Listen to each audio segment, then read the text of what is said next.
ભગવાને રૂકમિણીનું હરણ કરી અને પ્રભુ એમને લઈ આવ્યા છે. પણ એ જે 7 શ્લોકોનો પત્ર હતો, એ પત્ર સુદેવ નામના બ્રાહ્મણે ભગવાનને આપ્યો અને ભગવાને પત્ર વાંચીને તરત જ નીકળી ગયા. પણ પત્રમાં હતું શું એવું કે ભગવાન એ જ ક્ષણ નીકળી ગયા? શું કામ? પણ વાલા વૈષ્ણવો, એક ક્ષણ માટે જરા એવો ભાવ છોડી દેજો. એક સ્ત્રીએ એક પુરુષને પત્ર લખ્યો છે. આ પત્ર આ જીવાત્મા પ્રભુને લખી રહ્યો છે. આ બુદ્ધિ ભગવાનને પત્ર લખે છે.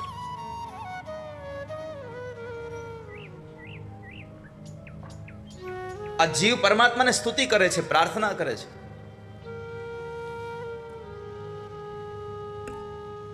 હે ભગવાન,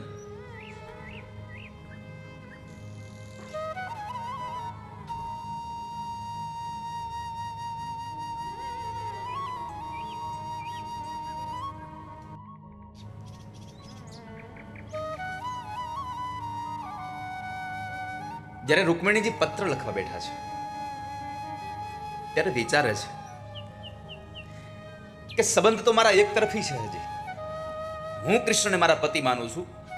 એમણે મને હજી પત્ની તરીકે સ્વીકાર નથી કર્યો, અને કર્યો હોય તો મને ખબર નથી. ખબર વગરનો બંને બાજુનો સંબંધ મારે કેમ વાપરી લેવો, કેમ નક્કી કરી લેવું? એટલે રૂકમણી પોતે વિચારે છે કે હું કેમ કહું કે તમે મારા પતિ છો? જ્યાં સુધી પુરુષ પોતાને સ્ત્રીને પત્ની તરીકે સ્વીકાર ન કરે ત્યાં સુધી સ્ત્રી કેમ કહી શકે કે હું તમારી પત્ની છું? તો મારે લખી તો ન દેવાય કે હે પ્રિય, હે સ્વામી, હે નાથ, હે પતિદેવ. અને એ સમયમાં કૃષ્ણ તો લખાતું જ નહોતું. પહેલાના સમયમાં બેનો કઈ નામ લઈને બોલાવતા નહીં પોતાના પતિને, કે લખી નાખે હે કૃષ્ણ સાંભળો. એ તો અત્યારે હવે આવ્યું છે નામથી બોલાવવાનું. નામથી બોલાવવાનું આવ્યું તો વાંધો નહીં, હવે તો તુકારે બોલાવવાનું આવ્યું છે. મને તો એ જ નથી સમજાતું, આપણે આ ભણ્યા છીએ કે ખાડામાં પડ્યા છીએ? પેલા આપણી કેટલી મર્યાદાઓ હતી ખબર તમને? હું એવું નથી કહેતો તમે મર્યાદાઓને તોડો છો, પણ કંઈક તો ખોટું થઈ રહ્યું છે. કારણ વગરના આપણે દોડવા લાગ્યા હોય એવું લાગે છે.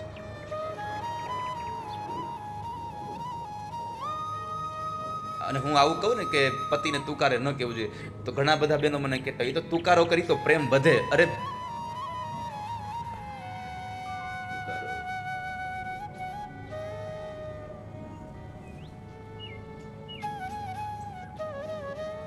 અમુક અમુક બહેનો તો એના પતિને જાણેલા છોકરાને ધકતા હોય એમ ધકતા હોય, એમ એને બોલાવતા.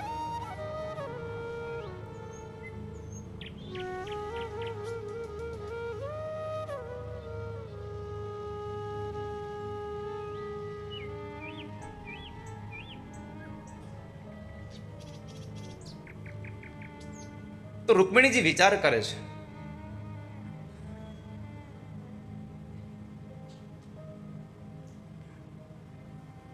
કે હું શું સંબોધન કરું. અંતે ભગવાનને સંબોધન કર્યું. સાંભળો ભુવન સુંદર,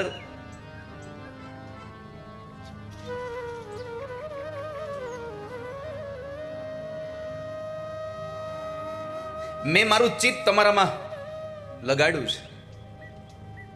ત્વયચ્યુતા વિશતિ ચિત્તમ પત્રપમ મે. ભગવાન, મારું ચિત્ત તમારામાં લાગ્યું છે. મેં તમારી સાથે સંબંધ જોડ્યો છે. એક સ્ત્રી પુરુષ સાથેનો સંબંધ જોડે કેટલા પ્રમાણનો, કેટલા પ્રકારનો હોય.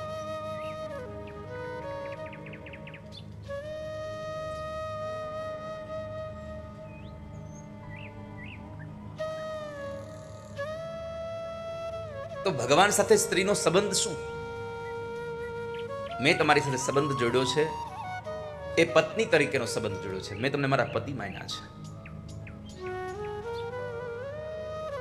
કાત્વા મુકુંદ મહતી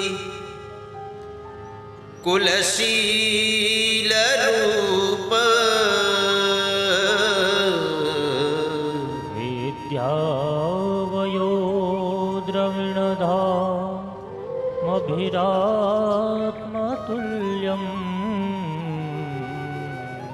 ધીરાપતિમ કુલવતી ન વૃણી તકન્યા કાલે નૃસિંહ નરલોકમનો વિરામમ કાલે નૃસિંહ નરલોક મનોભિરામ મનોભિરામ.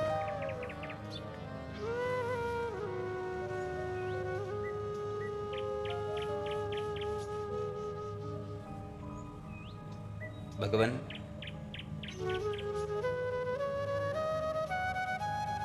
મેં તમને મારા પતિ માન્યા છે, પણ તમને પતિ બનાવવા એનું એકમાત્ર કારણ એ છે કે તમારી અને મારી બેવની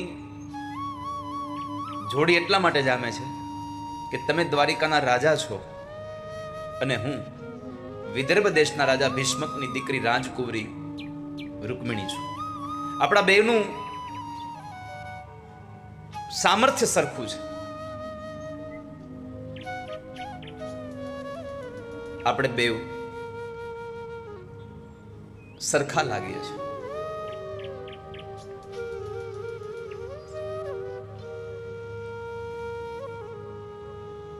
તમને પસંદ કર્યા છે એનું કારણ એક છે, તમારું કુળ સારું છે.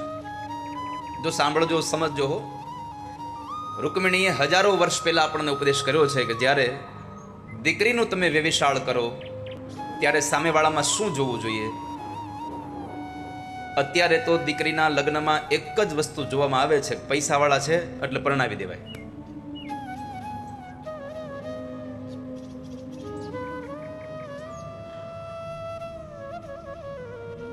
પણ અહીંયા રૂકમિણીએ કહ્યું કે પૈસા જોવાના છે, પણ કેટલામાં સ્થાને? સૌથી પહેલું વહેલું સ્થાન જોયું છે કુળ, ખાનદાની સારી હોવી જોઈએ. બીજું ચારિત્ર નિર્માણ જોવું, ચારિત્ર સારું હોવું જોઈએ. ત્રીજું રૂપ સારું હોવું જોઈએ.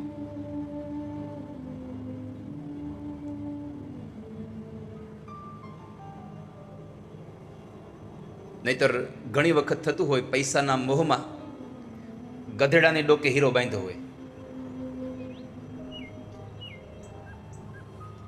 તો ત્રીજા સ્થાને રૂપ જોયું છે, ચોથા સ્થાને વિદ્યા જોઈ છે, પાંચમા સ્થાને વય ઉમ્ર જોઈ છે. વરાજો મોટો હોવો જોઈએ. પણ અત્યારે તો થોડીક ફેશન ચાલી છે સેમ યર વાળી.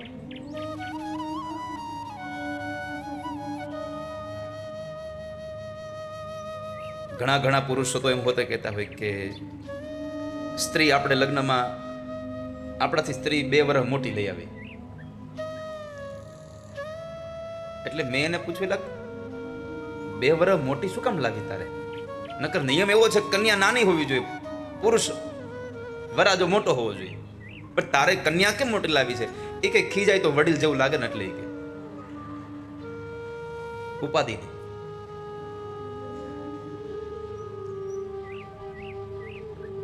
પણ અહીંયા વય જોવાની કીધી, છઠ્ઠા સ્થાને પૈસો જોવાનું કીધું છે અને 7મું સ્થાન ઘર જોવાનું કીધું.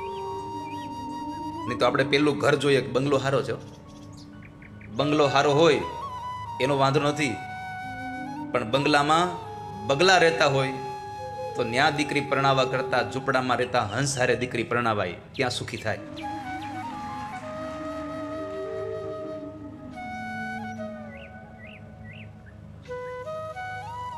ક્યારેક અમુક બંગલાને જઈને પૂછો ને તોય જવાબ આપે, બોલો તમે બંગલા બોલો, હૈયા કેરી હાટડી ખોલો. બોલો તમે બંગલા બોલો, હૈયા કેરી હાટડી ખોલો. સોનાની થાળીમાં ભોજન પીરસાય, લંકામાં હોનાના મહેલ હતા, છે સ્ફટિક મણીના મહેલ પણ વસનાર સૌ વિકરાળ છે. મણીઓની થાંભલીઓ હતી છતાં પણ ત્યાંના રહેવાવાળા સારા નહોતા. સોનાની થાળીમાં ભોજન પીરસાય પણ પશુના માંસ ખાવામાં આવે છે. સોનાની થાળીમાં પશુનું માંસ ખાવું એના કરતા પતરાવાળીમાં ભલે દાળ ભાત ખાવા પડે એનો આનંદ હોય છે. વાલા ભક્તો, ઘર જોઈને દીકરી દેવી એના કરતા વર જોઈને દીકરી દેવી. ઘરમાં બહુ બધું હશે પણ વરમાં કાંઈ નહીં હોય તો ઘર વયું જશે, અને ઘરમાં કાંઈ નહીં હોય છતાં વર જોઈને તમે દીકરી આપી હશે તો વરમાં થોડીક બુદ્ધિ, થોડું જ્ઞાન, થોડોક વિવેક, આ બધું હશે, આવડત હશે તો નવું બધું ઘર ઊભું કરશે પાછું. માટે વર જોઈને દીકરી દેવી, આવું વર્ષો પહેલા માં રૂકમિણીએ આ સંસારને, આ સમાજને ઉપદેશ આપ્યો છે કે કન્યાના લગ્ન સમયે આટલી વસ્તુનું ધ્યાન રાખવું જોઈએ. પછી રૂકમિણીએ કહ્યું, ભગવાન, આ શ્લોક તમે સાંભળો છો, તમે મને જો પત્ની તરીકે સ્વીકારતા હોવ તો તમારે મને લેવા આવી પડશે. એમ ન કહેતા કે તમે આવી જાઓ. અહીંયા લેવા આવી પડશે એ વાત રૂકમિણી નહીં, આ જીવ ભગવાનને એમ કહેતો હોય, પ્રભુ તમે મને લેવા આવજો, હું તમારી હારે લગ્ન કરવા ઈચ્છું છું, તમે મને લેવા આવજો. પણ આ જીવ ભગવાનને કઈ ક્યારે શકે કે તમે મને લેવા આવજો? આ જીવ પરમાત્માને તો જ કહી શકે કે તમે મને લેવા આવજો. હે ઠાકોરજી, છેલ્લી વેળાએ તમે આવજો લેવા. આવું તમે ક્યારે કહી શકો કે જ્યારે તમે જીવનમાં સત્કર્મ કર્યા હોય, જીવનમાં કોઈ સારા કામ કર્યા હોય તો તમે પ્રભુને કહી શકો કે તમે મને લેવા આવજો. પૂર્તેષ્ટદત્ત નિયમ વ્રત દેવ વિપ્ર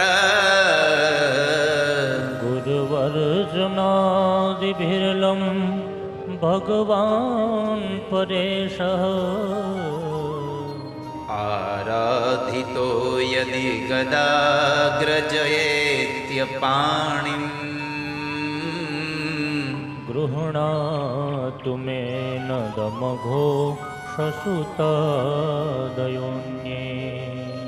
ભગવાન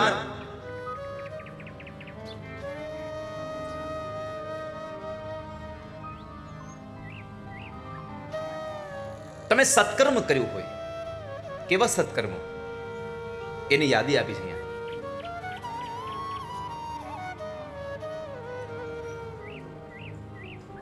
તમે વ્રત કર્યા હોય, નિયમ રાખ્યા હોય, તમે ગુરુના વચનોનું પાલન કર્યું હોય,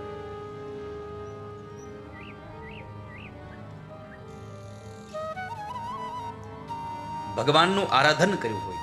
આરાધિતો યદિ ગદા ગ્રજ એત્ય પાણી, ઠાકોરજીની સેવા કરી હોય તમે તો પરમાત્માને કહી શકો, ઠાકોરજી તમે મને લેવા આવજો. અને તમે તો બધા ચોક્કસ કહેજો કે અમે આ કડકડતી ટાઢમાં તમારી કથા સાંભળી છે રાતે 2 વાગ્યા સુધી, લેવા આવજો.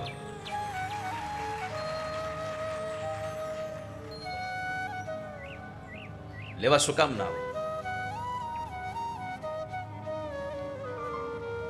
તમે દામોદર સ્તોત્રના પાઠ ગાયા છે,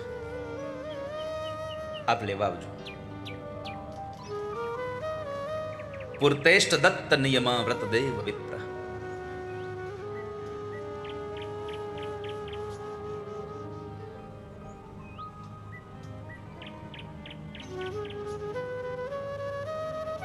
બીજું, ભગવાનને પ્રાર્થના કરો ને કે લેવા આવજો, તો સાથે સાથે એટલી પ્રાર્થના કરી દેજો કે લેવા આવો તો કેટલા વાગે લેવા આવશો, ક્યારે લેવા આવશો? હું બીમાર હોઉં, હોસ્પિટલમાં પથારીમાં પડ્યો હો, કેટલા દિવસથી સ્નાન ન કર્યું હોય, આ વાટણે લેવા આવતા નહીં હો.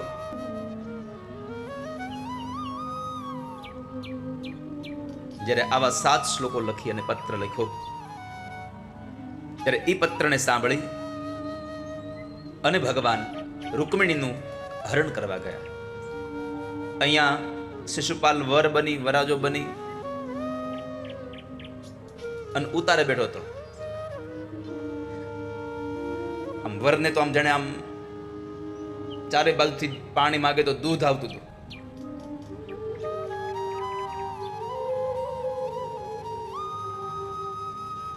એ દિવસે તો તમે જુઓ આમ એને કેટલી સગવડતા આપવામાં આવે. એના બૂટનું ધ્યાન રાખવા વાળા હોય, પણ જેવો એ મંડપમાંથી વિષ્ણુ સ્વરૂપમાંથી મુક્ત થઈ જાય એટલે પછી એના બૂટ ક્યાં પડ્યા એને ખબર ન હોય.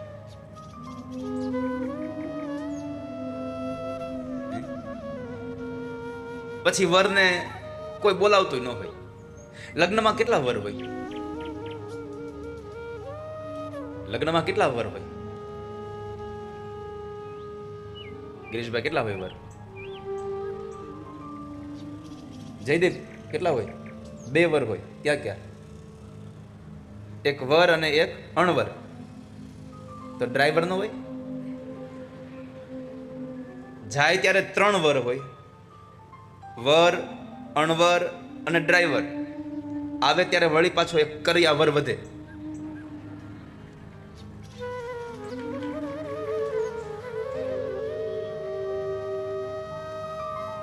તો અહીંયા તો આ વર ઉતારે બેઠો બેઠો ફાફડા જલેબી ખાતો હતો. રૂકમિણી બરાબર માતાજીનું પૂજન કરવા ગયા, ત્યાંથી ભગવાન એનું હરણ કરી ગયા.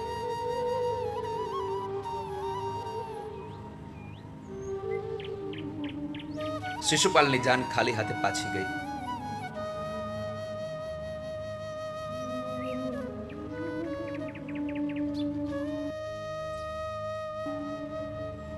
ભગવાનના લગ્ન થયા.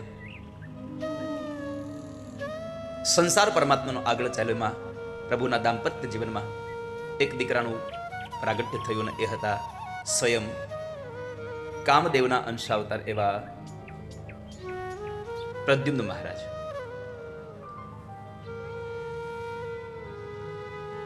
પ્રદ્યુમ્ન મહારાજે ધર્મ વિરુદ્ધ જે કામ છે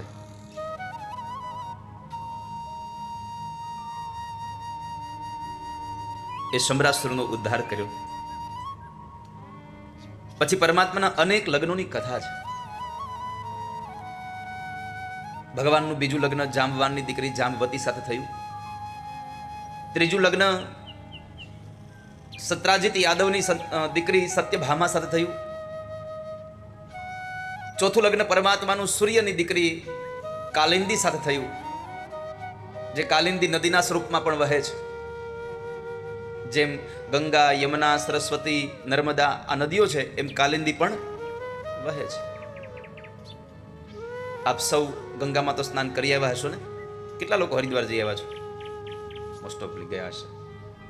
વૃંદાવન કેટલા લોકો જઈ આવ્યા? મથુરા, યમુના પાન કરી આવ્યા હોય. નર્મદામાં સ્નાન કર્યું કે નહીં? આપણી નદીઓને અલગ અલગ પ્રકારે આપણને પુણ્ય પ્રાપ્તિના સાધનો બતાવ્યા છે. ગંગા પાને, ગંગા સ્નાને, યમુના પાને, નર્મદા દર્શને. ગંગામાં સ્નાન કરો એટલે પુણ્ય મળે, યમુનાનું પાન કરો એટલે પુણ્ય મળે, નર્મદાના ખાલી દર્શન કરો તોય તમને પુણ્ય મળે. તો કાલિંદી છે ભગવાનના પત્ની છે, સૂર્ય તનયા છે. પછી ભગવાન સત્યા, ભદ્રા, લક્ષ્મણા અને મિત્રવિંદાને પરણ્યા છે. આ પરમાત્માની અષ્ટપટ રાણીઓ છે. એમાં પ્રદ્યુમ્ન મહારાજે એના મામાની દીકરી રૂકમીનું હરણ કર્યું અને એને પરણ્યા. એને દીકરો જે આવ્યો એ અનિરુદ્ધ મહારાજ. એમણે રૂકમીના દીકરાની દીકરીનું હરણ કર્યું, એને પરણ્યા. અને એ જ્યારે લગ્ન થતા હતા ત્યારે જુગાર રમાતો હતો. તો એ જુગારમાં ઝઘડો થયો તો દાઉદાદાએ રૂકમીના માથાની અંદર ભૂંગળ મારી અને એને મોતને ઘાટ ઉતાર્યો. પછી અનિરુદ્ધ મહારાજનું બીજું લગ્ન બાણાસુરની દીકરી ઉષા સાથે થયું.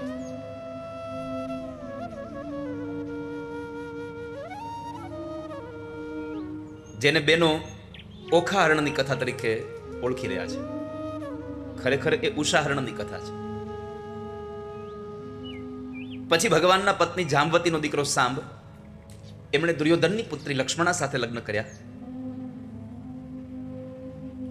સમય ઘણો વ્યતીત થયો. પાંડવોને એકવાર રાજસુ યજ્ઞ કરવો હતો. પત્રિકાઓ લખાઈ ગઈ, બધા લોકોને આમંત્રિત કર્યા છે. દેવર્ષિ નારદે ભગવાન કૃષ્ણને દ્વારિકામાં જઈને પત્ર આપ્યો, આમંત્રણ પત્રિકા આપી, પ્રભુ જવા માટે તૈયાર થયા છે. ભગવાન જ્યારે અહીંયા આવે છે ઇન્દ્રપ્રસ્થમાં, તો ધર્મરાજ યુધિષ્ઠિરે પ્રાર્થના કરી, ભગવાન બધા રાજાઓ જીતાયા છે, એક જરાસંધ હજી જીતાયો નથી. જરાસંધને જીતવા માટે થઈ અને પરમાત્મા પોતે ભીમ અને અર્જુનને સાથે લઈ બ્રાહ્મણના વેશમાં ગયા. ત્યાં આગળ જઈ અને જરાસંધ જ્યારે દાન આપે છે ત્યારે દાનમાં આ બધા ત્રણેય બ્રાહ્મણોના વેશમાં રહેલા વ્યક્તિઓએ દ્વંદ્વ યુદ્ધ માંગ્યું. જરાસંધ ઓળખી જાય છે એટલે એણે શરત રાખી કે કૃષ્ણ, હું તમારી સાથે નહીં લડું, અર્જુન તારી સાથે યુદ્ધ નહીં કરું, કેમ કે કૃષ્ણ તમે કાયર છો, રણ મેદાનને મૂકી અને ભાગી જનારા છો, એટલે તમારી સાથે યુદ્ધ નહીં કરું. બીજું, અર્જુન તું મારાથી ઉંમરમાં બહુ નાનો છે એટલે તારી સાથે યુદ્ધ નહીં કરું, યુદ્ધ કરવું હોય તો હું ભીમ સાથે કરીશ. ભીમ જરા ભગવાનની સામું જોઈને કહે છે, પ્રભુ આમાં કારણ વગરનો મને હું કામ ચડાવો છો? પણ ભગવાને કહ્યું, ચિંતા ન કરો ભીમ, તમે જરાસંધ સાથે યુદ્ધ કરો, નજર મારી તરફ રાખજો, તમારી નજર તમારું ધ્યાન મારી સામે રાખજો.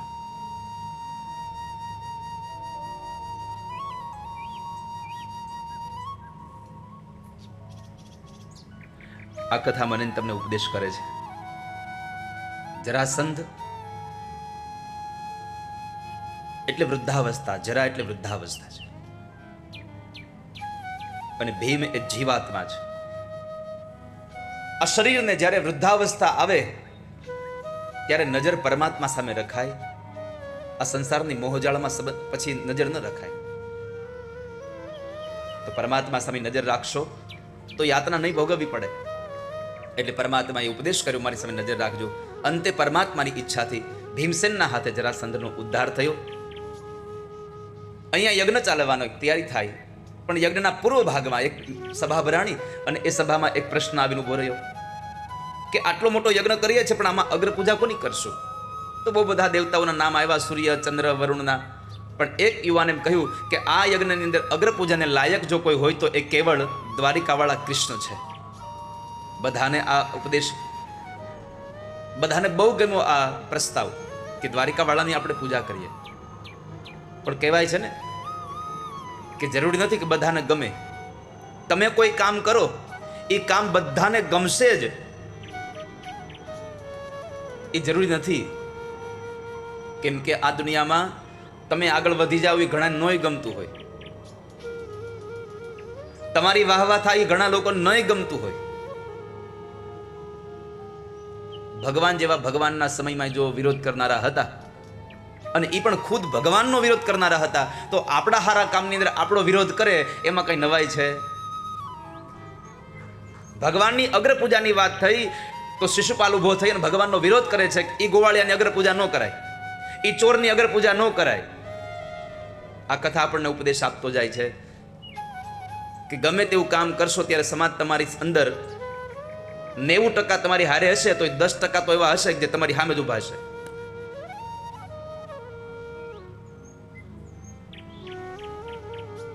પરમાત્માનો પણ વિરોધ થયો તો આપણો થાય.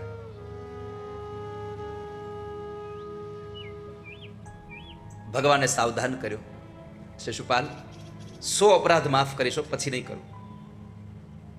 પણ આજે આવેશમાં આવી અને એક પછી એક ગાળો ભગવાનને દેતો હતો. પરમાત્માએ સાવધાન કર્યો, ન સમજો. 100 ગાળ બોલે છે અને 101 ગાળ જ્યાં બોલવા ગયો, ભગવાને સુદર્શન ચક્ર વડે શિશુપાલનું મસ્તક વાટી લીધું છે. શિશુપાલનો વધ થયો.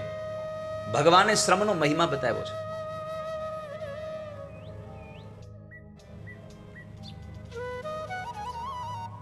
યજ્ઞની અંદર પરમાત્મા બ્રાહ્મણો જમી લે તો એની જૂઠી પતરાવાળી સ્વયં પ્રભુ પોતે ઉપાડતા હતા. જો આ કથાઓ આપણને આવો ઉપદેશ આપી જાય છે કે પરમાત્મા પાસે આટલી બધી સંપત્તિ હોવા છતાં પણ નાનામાં નાનું કામ કરવામાં પણ એને જરાય સંકોચ નહોતો થતો. અને આપણે થોડી ઘણી સંપત્તિ થઈ હોય તો આપણે જ પીધેલો કપ આપણે હજી એમને ત્યાં મૂકી રાખીએ, બાકી મૂકવા ન જઈએ. આપણે જેમાં ચા પીધો છે એ વાસણ આપણે મૂકવા ન જઈએ. થોડીક સંપત્તિ વધી જાય ત્યાં. અને આની પાસે આટલો વૈભવ હતો છતાં પણ કોઈના ઘરે જઈને બ્રાહ્મણો જેમાં એની પતરાવાળી ભગવાને ઉપાડી છે. આ તમને બધાને આ વ્યાસપીઠ આ કથા આપણા જીવનને સંદેશો આપે છે કે આપણે જ્યારે આવા સત્કર્મ હોય, સારા કામ હોય, ત્યારે આવા યજ્ઞમાં આપણે સેવા કરવી જોઈએ, સેવાનો ભાવ થવો જોઈએ. બધી વસ્તુ પૈસા દ્વારા કરાવી લેવી ને એના કરતા ક્યારેક પોતે કરો તો એનો આનંદ અલગ હોય.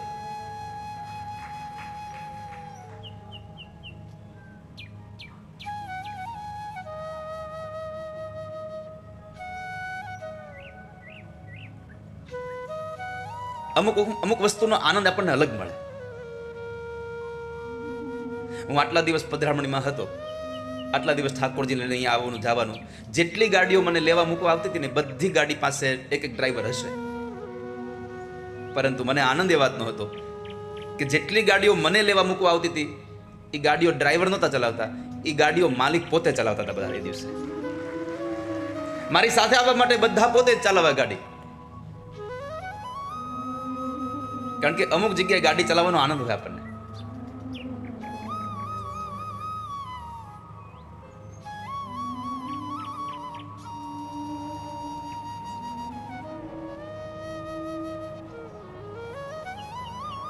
તો ભગવાને ઉપદેશ કર્યો છે કે તમારો વૈભવ ગમે તેટલો વધી જાય, પણ અમુક જગ્યાએ તમારી જે સરળતા છે એ જ તમને આનંદ આપી શકશે, એ જ તમને સુખ આપશે.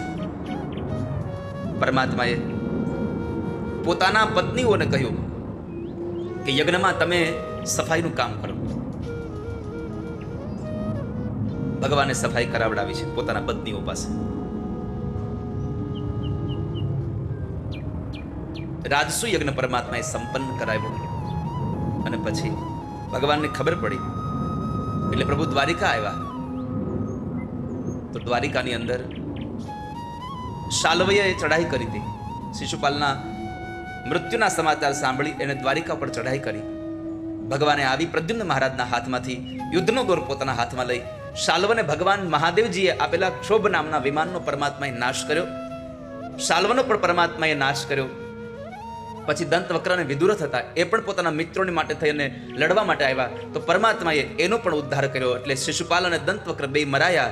એટલે જય અને વિજયનો ત્રીજો જન્મ અહીંયા સમાપન થયો અને ભગવાનના ધામમાં ફરી પાછા પોતે પોતાના કાર્યમાં લાગી ગયા છે. આવી અનેક કથાઓ સુખદેવજી મહારાજ રાજા પરીક્ષિતને સંભળાવતા હતા. એમાં બરાબર પરીક્ષિત રાજાએ પ્રશ્ન કર્યો કે બાબજી, આ બધી બહુ કથાઓ તમે મને સંભળાવી, તમે મને નવધા ભક્તિની કથાઓ સંભળાવી, પણ નવધા ભક્તિમાં એક ભક્તિ હતી સખ્ય ભક્તિ, મિત્રતાનો ભાવ હતો. તો મારે સાંભળવું છે કે પ્રભુને પણ મિત્રતા હતી, કઈ સખ્ય ભાવ હતો? અરે હા હા, ભગવાન જ્યારે સાંદીપની ઋષિના આશ્રમમાં ભણતા હતા ત્યારે પરમાત્માને પોરબંદરના સુદામા નામના એક મિત્ર હતા. ભગવાનનો સખ્ય ભાવ એટલો સારો છે. તો પરીક્ષિત રાજાએ કહ્યું, બાપજી તો મને સંભળાવો ને આ સુદામ ચરિત્રની કથા, આ બે મિત્રોની કથા સંભળાવો ને. 2 અધ્યાયમાં સુદામ ચરિત્રની કથા છે, પણ આ કથાનો ઉપદેશ એટલો છે, સાર એટલો છે. મેં કહ્યું તો અગાઉના દિવસોમાં પણ કે ભગવાનની કથા આપણને વૈરાગ્ય અપાવવા માટે નથી, પણ આપણી પાસે રહેલી વસ્તુ હોવા છતાં પણ આપણી નમ્રતા ટકી રહે એના માટેની કથા છે. ભગવાન આપણને ક્યાં હોવા જોઈએ આપણે એ બતાવે છે.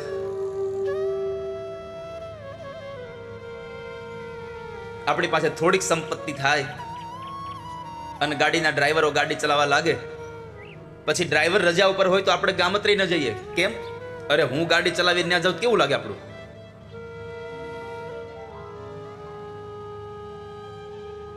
એટલે પોતે આખો દિવસ ઘરમાં પુરાઈ રહે, પણ એ પોતે ગાડી ચલાવીને બારો જાય નહીં. કેમ? મારી આબરૂ શું? હું ગાડી લઈને જાઉં તો ક્યાં પાર્ક કરવા જવાની, પછી હાલી નથી જવાનું, કેવું લાગે? એટલે પોતે એ દિવસે ક્યાંય જાય નહીં. પોતાની જ ગાડી પોતે ન ચલાવે, કારણ કે પોતાનો અહંકાર પૈસાનો વચ્ચે આવે છે. ત્યારે વાલા ભક્તો, ભગવાન કૃષ્ણ સમજાવે છે, આપણને દેખાડે છે કે આખી દુનિયાના માલિક હોવા છતાં એણે અર્જુનનો રથ ચલાવવામાં જરાય એને સંકોચ નહોતો થયો, એને જરાય એવું નહોતું થયું. આ બધી કથાઓ આપણા જીવનમાં એક બહુ સુંદર એવી ઉર્જા આપી જાય છે. આ ખાલી કથાઓ સાંભળી અને પૂરું થઈ ગયું એવું નથી. આ કથાઓને સાંભળ્યા પછી આમાંથી આના સારા સારા વિચારો આપણા જીવનમાં ઉતાર્યા જેવા છે. તમને ગમે તો એક વાત કહું, ન ગમે તોય કેવી છે. તમને ગમે એવું જ નકરું કહેવાનું મારે, પણ મને ભરોસો છે તમને ગમશે આ વાત. તમારું પદ પ્રતિષ્ઠા વધી જાય, તમારો પૈસો વધી જાય, પછી તમે જેટલા અક્કડ રહ્યો ને અક્કડ, એટલી તમારી કિંમત ઓછી થાય. તમે જ્યારે એક સારા સ્ટેજ પર પહોંચ્યા પછી પણ જ્યારે માણસ સરળ થઈને નમ્ર થઈને તમારી પાસે એટલો વૈભવ હોય કે તમે આવો એટલે બે લોકો ઊભા થઈને તમને બેસવાની જગ્યા આપી દે, તમારું માન વધી જાય. ઓહો ભાઈ એ આવ્યા એટલે બે લોકોએ સોફામાં જગ્યા કરી દીધી. બીજા લોકોની આંખમાં તમે આમ આમ દેખાવા લાગો, આ ભાઈ કંઈક સારા છે. પણ તમને ખબર છે, ઊભા થયેલા વ્યક્તિઓની જગ્યાએ બેસવા કરતા એને પાછા ત્યાં બેસાડીને તમે જ્યારે નીચે બેસી જાઓ ને ત્યારે સોફા કરતા વધારે ઊંચી જગ્યા તમારી થઈ જાય છે.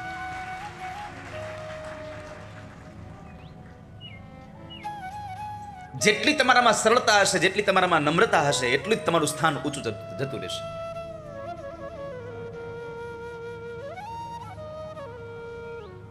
તો પરમાત્માની કથા મને તમને આ એક મેસેજ આપે છે કે જીવનમાં આવી રીતે તમે જીવતા જાઓ તો તમને આનંદ મળશે.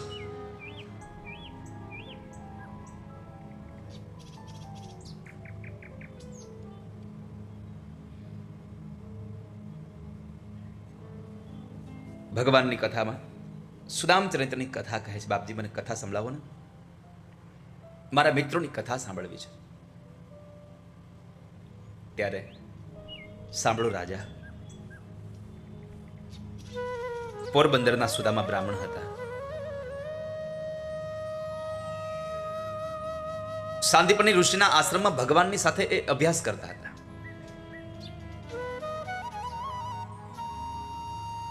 સંપત્તિ નથી પાસે, પણ ભાગવતકાર એમ કહે છે કે સુદામાને ગરીબ કહીને કોઈ ગાળો દેતા નહીં હો. એની પાસે પૈસાની સંપત્તિ નહોતી, બાકી અધ્યાત્મનું ધન તો બહુ હતું. અને જેની પાસે અધ્યાત્મનું ધન છે એ પૈસાવાળા કરતા વધારે સુખી છે. જેની પાસે જ્ઞાન છે, યાદ રાખજો વાલા ભક્તો, જ્ઞાન અને માહિતીમાં બહુ ડિફરન્ટ છે. આપણી પાસે થોડીક માહિતી વધી જાય ને એટલે સામેવાળા માણસને પછાડવાના પ્રયત્ન કરીએ, અને જ્ઞાન વધે ને ત્યારે પડેલા માણસને ઊભો કરવાના પ્રયત્ન કરીએ. એ જ્ઞાન છે. ઘણા બધા જ્ઞાન એવા આવ્યા સામેવાળાને પછાડવા જ હોય, પછાડવા માટે જ્ઞાન નથી. અને જ્યારે તમે કોઈકને પછાડવાના પ્રયત્ન કરશો તો યાદ રાખજો, ભવિષ્ય તમને પછાડી દેશે, એમાં સંશય જ નથી.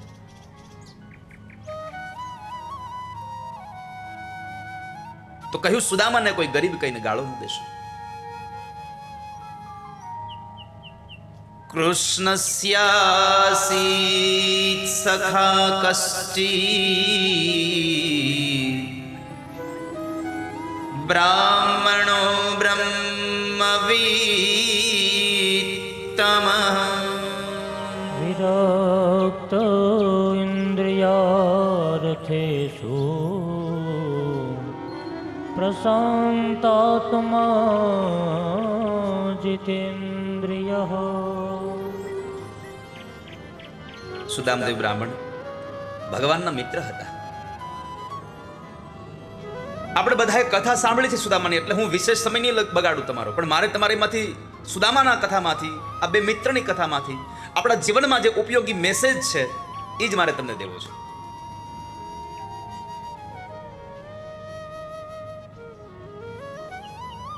સુદામાના પત્નીએ એને કહ્યું કે તમે જાઓ તમારા મિત્રને મળી આવો. સુદામા જતા નહોતા, કેમ કે સુદામાએ એક જ વાક્ય કહ્યું કે સુશીલા, કોઈના ઘરે જઈએ ને તો ખાલી હાથ ન જવાય. કોઈ પણ ના ઘરે જાઓ તો ખાલી હાથ ન જશો.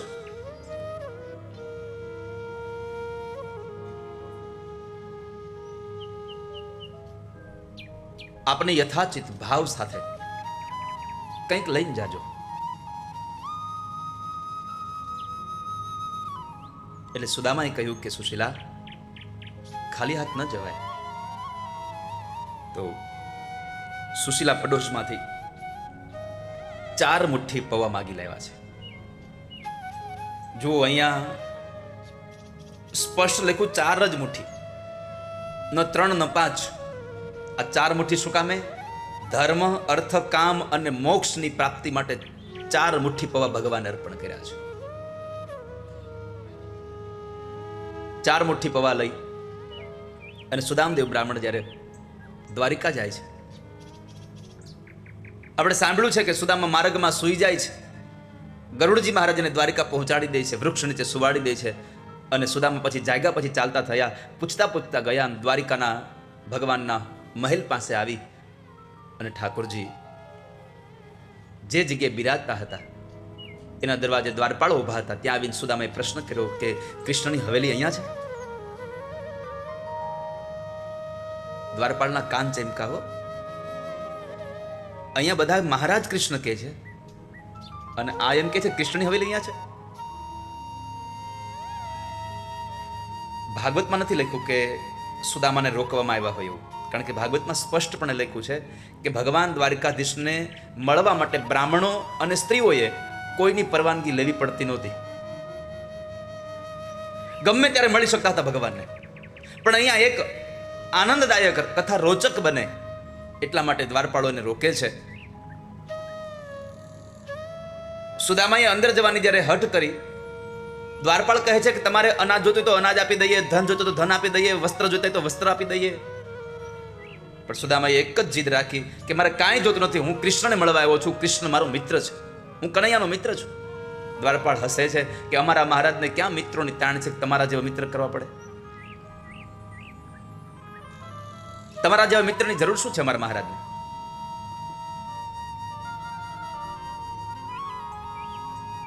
તો એક દ્વારપાળે કહ્યું કે ભૂદેવ, તમે કહો છો કે તમે અમારા મહારાજના મિત્ર છો, તો તમારા મહારાજ તમને ઓળખતા છે ને? અરે હા, કેમ ન ઓળખે? તો એક કામ કરો, તમે ક્યાંથી આવો છો, નામ શું છે કયો, નામ શું છે કયો, તો હું મારા મહારાજને અત્યારે જઈને સંદેશો આપું.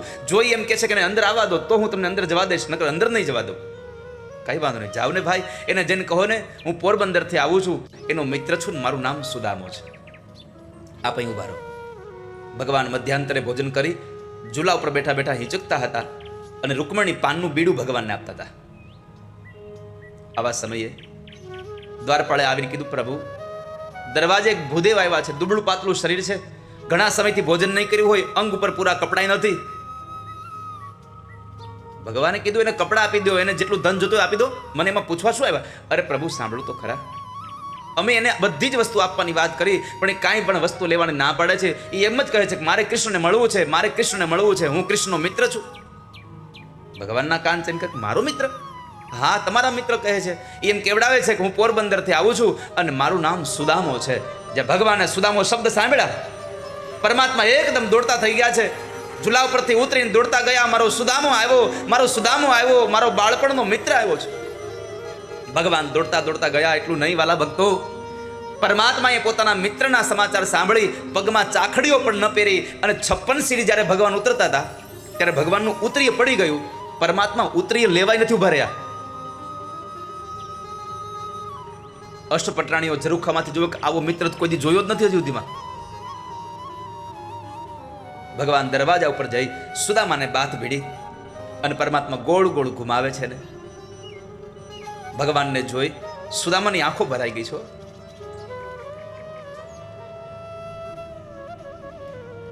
ભગવાને કહ્યું, સુદામા ક્યાં હતા તમે અત્યાર સુધી?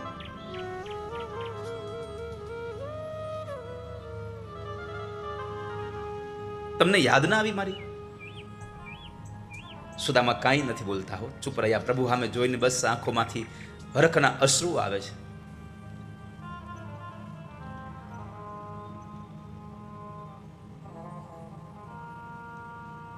પછી ભગવાન સુદામાને અંદર લઈ જાય છે.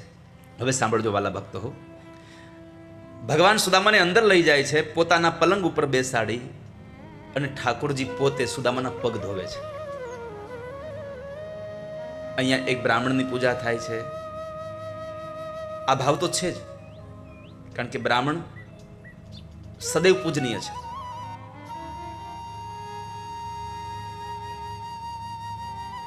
પરંતુ એક ભાવ અલગ છે. ભગવાન છે એ ઐશ્વર્ય છે અને સુદામા છે એ જ્ઞાન છે. ઐશ્વર્યએ જ્ઞાનની પૂજા કરી છે. ત્યાં આગળ ભગવાને સંદેશો આપ્યો છે કે તમારું ઐશ્વર્ય ગમે તેટલું વધી જાય પણ તમારે જ્ઞાનની પૂજા કરવાનું ક્યારેય બંધ રાખવું નહીં. ક્યારે તમારું ઐશ્વર્ય ગમે તેટલું હોય, જ્ઞાનની પૂજા કરજો. પછી ભગવાને પોતાનું પિતાંબર આપ્યું છે,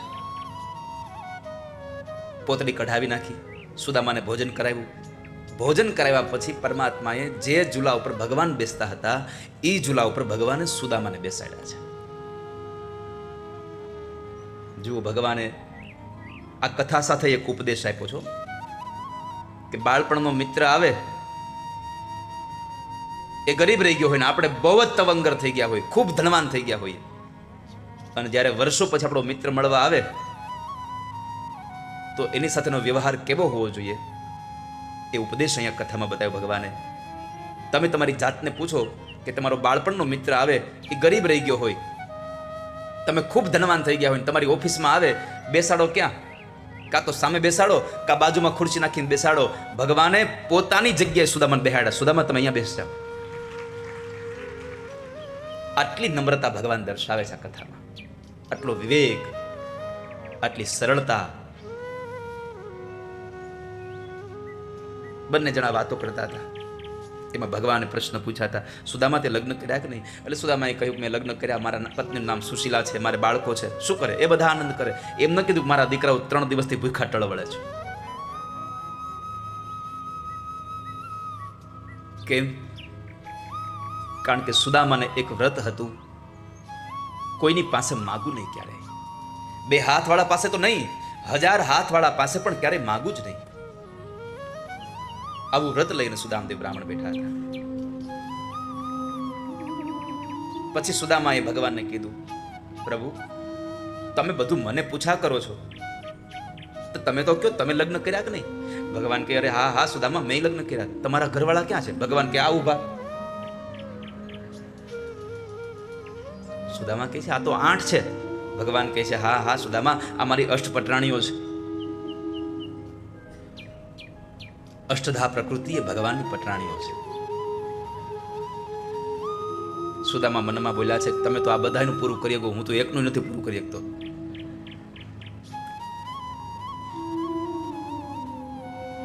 મારાથી એકનું પૂરું નથી થતું. પછી સુદામાએ ઓલી પૌવાની પોટલી હંગરી દીધી. પણ ભગવાન ઓળખી ગયા કે આ કંઈક છુપાવે છે, અને એનાથી હું છુપું રે? તન કી જાને, મન કી જાને, જાને ચિત્ત કી ચોરી. બધાના તન મનની વાતોને જાણનાર હોય, એનાથી શું છુપું હોય? પરમાત્માએ જાણી જોઈને કીધું, સુદામા આ પોટલીમાં શું છે? તો સુદામા કહે છે, એ તમારા અમારું હોય, તમારું કઈ ન હોય. એટલે ભગવાને કીધું, ના કંઈક લાવ્યો તો છો પણ તું દેતો નથી. એલા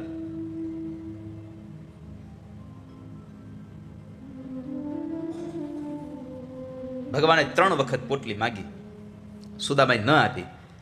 તો 4થી વખત ભગવાને એ પોટલીને ઝૂંટવી લીધી.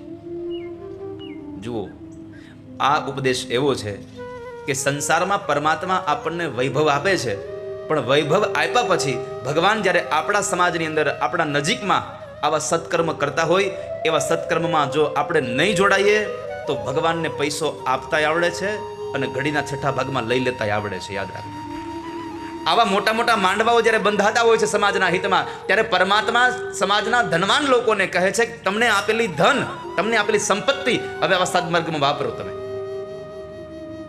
એ ભગવાન પોતે નહીં કહેવા આવે તમે મને પૈસા આપો, પણ આપણી આસપાસમાં આપણા ઓળખીતા લોકો જ્યારે આયોજન કરતા હોય ત્યારે આપણે એમાં જોડાય અને પરમાત્માએ આપણને આપેલી સંપત્તિનો સદઉપયોગ કરવો જોઈએ.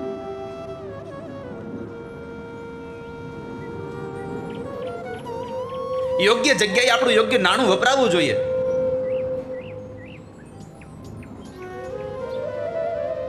મને કહેતા આનંદ થાય,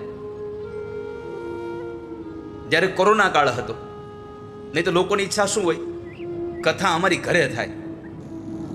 વિશાલભાઈ, કોરોના કાળ હતો ત્યારે બધા અમે ઓનલાઈન કથા કરતા. થોડુંક એ કોરોનામાં છૂટછાટ મળી 8, 10, 15 લોકોને ભેગા થવાની, એટલે અમે રાજકોટ સ્વામિનારાયણ મંદિરે કથા કરવાનો નિર્ણય કર્યો કે 15 જણા બેસીને કથા કરીશું, વધારે કોઈ નહીં. 2000 માણસ બેસી શકે એટલી જગ્યામાં ખાલી 15 જણા. હવે વિચાર આવ્યો કે એ કરીએ, પણ જે ખર્ચ લાગે એનું શું? ત્યારે મને પ્રસન્નતા સાથે કે જામનગર અમારે મધુભાઈ ચોવટિયા પરિવાર છે, જામનગરના છે, અને ખૂબ ભગવાનના ભાવી છે, ખૂબ ઠાકોરજીમાં પ્રેમ રાખે. તો અમારે મધુભાઈ એણે કહ્યું કે દાદા તમે રાજકોટ કથા કરો, એ કોરોનાની કથાનો મુખ્ય મનોરથી હું બનીશ.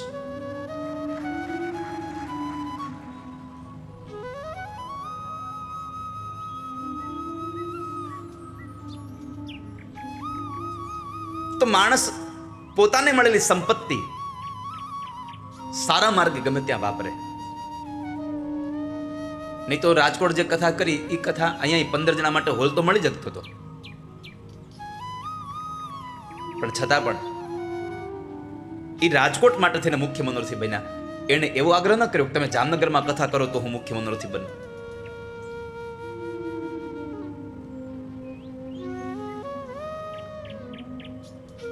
જામનગરમાં રહે છતાં તથાસ્તુ વિદ્યાપીઠ સાથે પણ એટલા જોડાયેલા. ત્યાં પણ એની સેવાઓ ખાલી ધનથી જ નહીં, પોતાના તનથી પણ ત્યાં સેવા કરે. પોતે ત્યાં આવે, સમય આપે, પોતાનાથી જેટલું પણ થતું હોય એટલી સેવાઓ ત્યાં હારે કરે. અને છતાંય મને પ્રસન્નતા એટલા માટે, ગમે ત્યારે કથામાં આવે, કોઈ પણ કથામાં જ્યાં જ્યાં એમનાથી પહોંચાતું ત્યાં કથામાં આવે, પણ કથામાં કોઈ દિવસ આગળ બેસીને કથા સાંભળવી એવો કોઈ દિવસ ભાવે નથી રહ્યો હજી સુધીમાં. આ 7 દિવસ અહીંયા કથા પૂરી થાય છે, મેં હજી સુધી મને કે આગળ મેં કે જોયા જ નથી. હવે બેઠા છે કે નહીં મને ખબર. જો આમ જો છેલ્લે છે બેઠા, જો ખુરશીમાં છેલ્લે હાવ. એટલી મોટી સેવાઓ કરે એ છતાં પણ એ માણસ, એટલે મને ગમે છે આ માણસ. ને તો ક્યારેક ક્યારેક કેવું થાય, નાની એવી દાનની રકમ આપ્યા પછી કહેતા હોય આપણી જરાક સીટ આગળ કરી નાખજો ને. પણ ઠાકોરજી મને એવા મનોરથીઓ બધા આપ્યા છે કે ગમે ત્યારે ગમે તે કથામાં આવે અને એ કથામાં એને ગમે ત્યાં જગ્યા મળે, કોઈ દિવસ એના મોઢા ઉપર હજી સુધીમાં કાળી એક રેખા નથી થઈ કોઈ દિવસ એના મોઢામાં.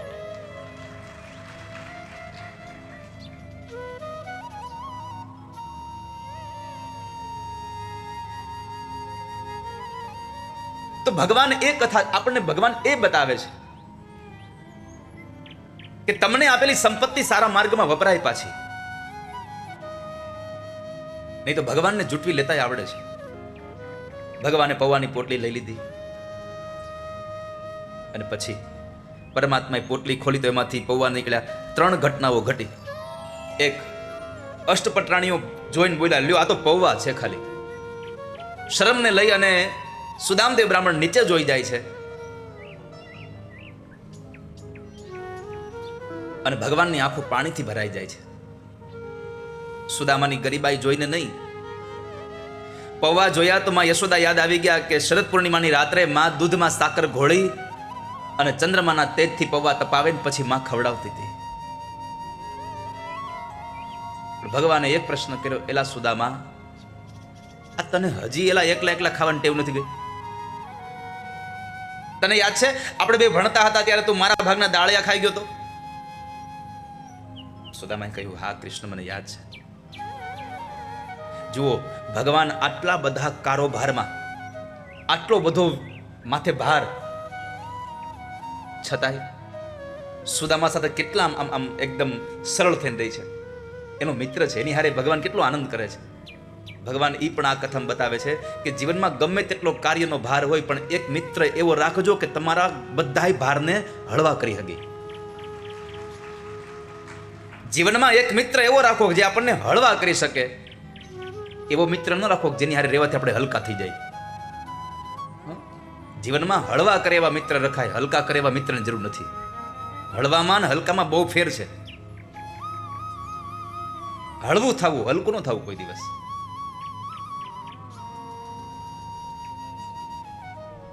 આપણે કહીએ છીએ કે સુદામા એ ડાળિયા ખાઈ ગયા હતા, પણ મૂળ એવી વાતો છે કે જે દિવસે ડાળિયા ભર્યા ને ગુરુપત્નીએ, ત્યારે દરિદ્રતાનો યોગ ચાલતો હતો. અને દરિદ્રતાના યોગમાં જે ડાળિયા ભરાણા એ ડાળિયા જે માણસ ખાય એના જીવનમાં ગરીબાઈ આવે. આ વાતની ખબર સુદામાને પડી, એટલે સુદામાએ નક્કી કર્યું કે આ ડાળિયા ખાવાથી હું ગરીબ થાવ તો ભલે થાવ, મારો મિત્ર કૃષ્ણ ગરીબ ન થવો જોઈએ. એટલે કૃષ્ણ ડાળિયા ન ખાય અને ગરીબ ન બને, એટલા માટે સુદામા ડાળિયા ખાઈ ગયા હતા. એને ભૂખ નહોતી લાગી કે એટલા ડાળિયાની. મિત્ર એસા કીજીએ જો ઢાલ સરીખા હોય, દુઃખ में आगे सुख में पीछे હોય. પછી તો ભગવાને સુદામાના કપાળમાં વાંચ્યું, શ્રીક્ષય લખ્યું હતું, પણ પરમાત્મા એને ઉલટાવી નાખ્યું. એક મુઠ્ઠી પૌવા ખાધા ભગવાને, પોરબંદરમાં અઢળક સંપત્તિ આપી. બીજી મુઠ્ઠી પૌવામાં રૂકમણીએ ભગવાનને ખાવા જ ન દીધા.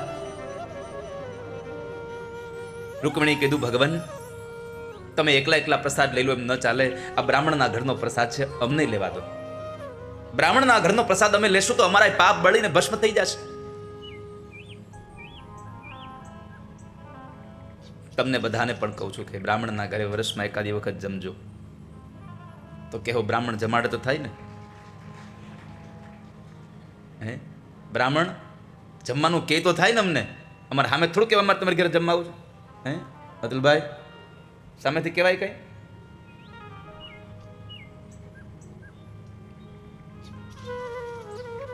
પણ વર્ષમાં એકાદી વખત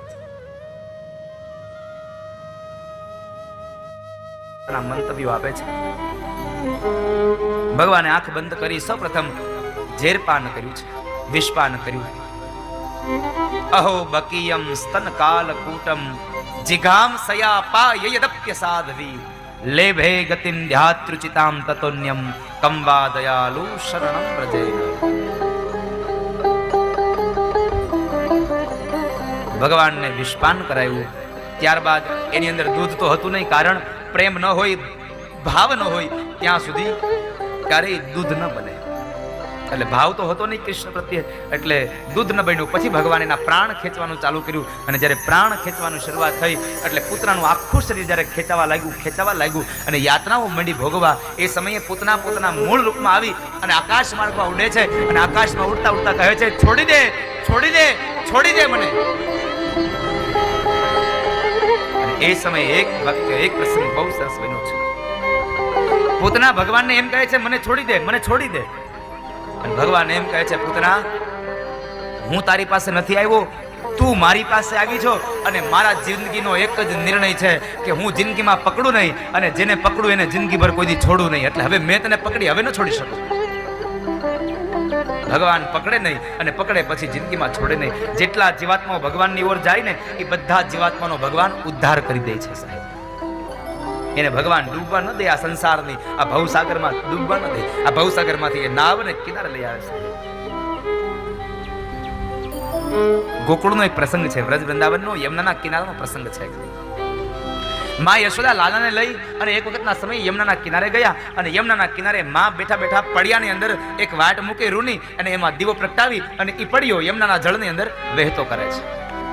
એક પછી એક પડિયાઓ વહેતા કરે. ભગવાન આ બાજુ માં પડિયાઓ દીવા પ્રગટાવીને દીવડાઓ મૂકે યમુનાના જળમાં, અને આગળના ભાગમાં ભગવાન બેઠા છે. જે દીવડાઓ પાણીના વેણમાં વહેતા કિનારા બાજુ આવે એટલે ભગવાન દોડી અને એ પડિયો લઈ અને બહાર મૂકી દે. વળી પાછા દોડીને પડિયો લઈને બહાર મૂકી દે. થોડીક વાર થઈ એટલે ઘણા બધા પડિયાઓ કિનારે જોયા. એટલે યશોદાની નજર ગઈ. એટલે યશોદાએ પ્રશ્ન કર્યો, એ લલ્લા, શું કરે છે તું? આ દીવડાઓને બહાર કાઢે છે? અને ત્યારે ભગવાન બોલ્યા છે, માં હું દીવડાઓને બહાર નથી કાઢતો. એ દીવડાઓ મારી પાસે આવે છે ને, એટલે મારે એને બહાર કાઢવા પડે છે.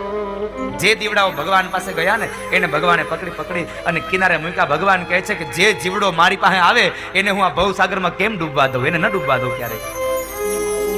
ભગવાન ન ડૂબવા દે સાહેબ. આવી દિવ્ય કથાઓ આ ભાગવત ગાથાની. એક એક કથા મને તમને ભગવાન ભાગવતનો મર્મ સમજાવે છે.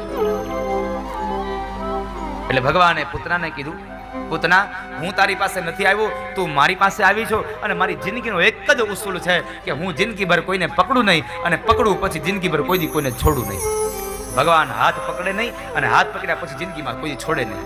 કારણ ભગવાને પુષ્ટિ સંપ્રદાયમાં મહાપ્રભુજી એટલે કે વલ્ભાચાર્ય મહારાજને એક વચન આપ્યું છે.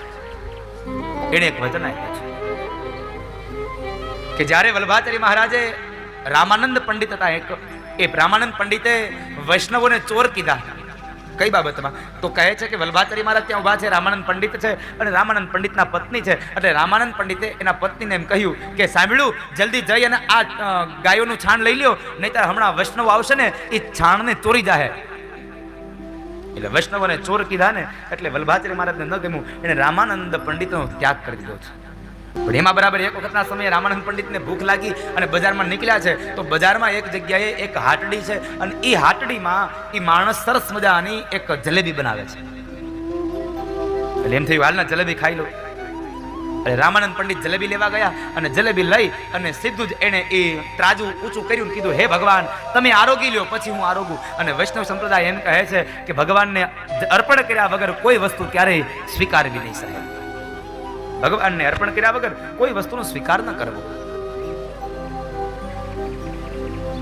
એટલે એ માણસે ભગવાનને અર્પણ કરવાનો ભાવ કર્યો, અને એ સમય બરાબર ભગવાન ઓરડામાં બેઠા હતા, ગાદી ઉપર બેઠા હતા. ભગવાનને થયું, લાવીને આ જલેબી હારી છે, થોડી ખાઈ લો હારું. એટલે ભગવાને ત્રાજવામાંથી 2-4 જલેબી લઈ લીધી. ભગવાને જલેબી લઈ લીધી અને ભગવાન ખાય છે. ભગવાન જલેબી ખાય છે, અને એ જ સમયે બરાબર વલ્ભાચાર્ય મહારાજ આવે છે. અને આવતા આવે તો જ્યાં ભગવાન વલ્ભાચાર્યને જોઈ ગયા, એટલે 2 જલેબી હાથમાં હતી ને એ ગાદી નીચે સંતાડી દીધી. કારણ એમને જેમ તેમ ન ખવાય. પુષ્ટિ સંપ્રદાય કહે છે કે સ્વચ્છતા રાખવી, પવિત્ર માણસના હાથે બનાવેલું ભોજન જમવું, પવિત્ર જગ્યાએ બનાવેલું ભોજન જમવું, અને પવિત્ર વિચારોમાં જ્યારે ભોજન બન્યું હોય એ ભોજન જમવું. કારણ ભોજનથી પણ આપણી અંદર ખરાબ વિચારો આવતા હોય છે. માટે મેં આગળના સમયમાં પણ કહ્યું હતું, જ્યાં ત્યાં ન જમશો, જ્યારે ત્યારે ન જમશો, અને જેવું તેવું ન જમશો. જ્યાં ત્યાં ન ખાવું જોઈએ, જ્યારે ત્યારે ન ખાવું જોઈએ, જેવું તેવું ન ખાવું જોઈએ. કારણ અનથી પણ માણસના વિચારો બગડે. અન્ન બગડે એનું મન બગડે, મન બગડે એના વિચાર બગડે, વિચાર બગડે એની વાણી બગડે, વાણી બગડે એનું કામ બગડે, અને કામ બગડે એનું જીવન બગડે, જીવન બગડે એનું મૃત્યુ બગડે સાહેબ. માટે વિચાર કરજો, ભોજન પણ સારી જગ્યાએ કરજો. એટલે વલ્ભાચાર્ય મહારાજે પ્રશ્ન કર્યો, પ્રભુ શું ખાવ છો? અરે કાંઈ નહીં. ના, તમારા મોઢામાં કંઈક છે. જ્યાં ભગવાનને મોઢું ખુલ્લું દેખાડે તો જલેબી. વલ્ભાચાર્ય મહારાજ કહે છે, આજ મેં જલેબી તો બનાવી નથી આપણા રસોડામાં, તમે જલેબી ખાધી ક્યાંથી? ભગવાન કહે છે, હવે જૂઠું તો બોલાશે નહીં, પકડાઈ ગયો હું. એટલે ભગવાન કહે છે, આ જલેબી રામાનંદ પંડિતે મને અર્પણ કરી છે. અરે પ્રભુ, મેં જેનો ત્યાગ કર્યો એના હાથની જલેબી તમે ખાધી? ભગવાન કહે છે, વલ્લભ, તમે ત્યાગ કરી શકો, હું ત્યાગ ન કરી શકું. કારણ તમે મહાપ્રભુ છો અને હું ખાલી પ્રભુ છું. તમે ત્યાગ કરી શકો, હું ત્યાગ ન કરી શકું.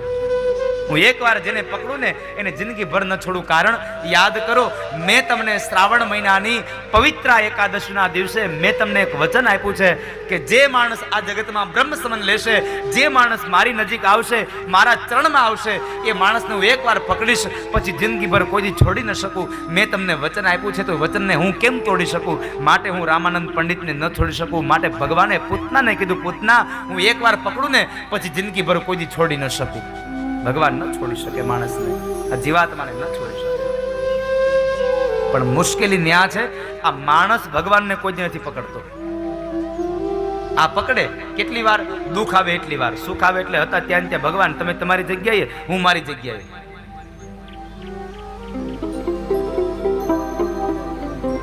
પણ ભગવાનની પાસે સાહેબ અપેક્ષા રાખજો કે મારો અંત સમય આવે તો મને તમારા દર્શન થાય. ભગવાન પાસે કોઈ દિવસ કોઈ વસ્તુ ન માગશો.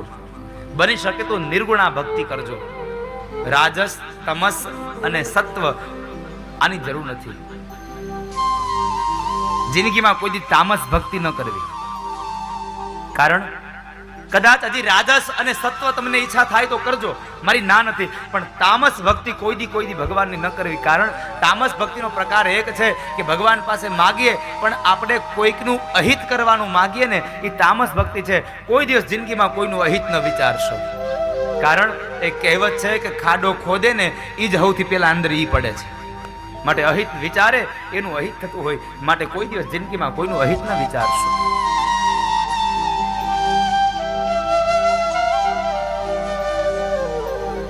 निर्गुणा भक्ति એટલે એનો એક અર્થ છે ભગવાન કો ચાહો લેકિન ભગવાન સે કુછ ન ચાહો. ભગવાન પાસેથી કશું ન માંગો. પણ આપણે તો ભગવાનની પૂજા કરીએ એટલે પૂજાની અંદર આપણે એક જ વાત હોય કે મને પ્રભુ આ દેજો, મને આ દેજો. આપણને જો ભગવાન કાંઈ ન આપે તો આપણે ભગવાનને દેતા બંધ થઈ જાય એવા છે. અને કરીએ છીએ ને, હે ભગવાન મારું આ ઘરેણું મુકાઈ ગયું છે, ઘરેણું જડી જાય ને તો 2 દીવા કરે, નકર 2 દીવાની રાહ જોતા નહીં. સ્વાર્થનો સંબંધ હોય ભગવાન સાથે. તમે મારું કામ કરો તો હું તમારું કામ કરું, એના સિવાયનો કોઈ ઉપાય નથી સાહેબ.